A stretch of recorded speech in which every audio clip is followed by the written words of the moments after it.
দুই মিলিয়ে এক হলো গৌর গুণধাম। সেই গৌর হরি, তার নয়নে আজকে বাড়ি, যিনি আমাদের মতো কলিহত জীবকে উদ্ধার করাবার জন্য নিজের সর্বস্ব ত্যাগ করে এই কলিযুগে নেমে এলেন।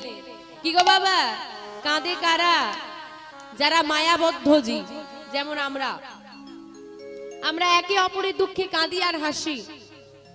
আমরা ছোটখাটো ব্যাপার নিয়েও কিন্তু নয়নে আমাদের বাড়ি এসে যায়, কিন্তু যিনি ভগবান স্বয়ং শ্রী গোবিন্দ, তিনি কাঁদবেন কেন?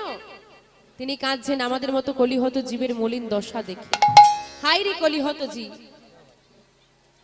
কলিযুগের মতো যুগে মানব জন্ম লাভ করি যদি কৃষ্ণ নাম বিহনে জীবন কেটে যায়, যদি গুরুচরণ আশ্রয় বিনা জীবন চলে যায়।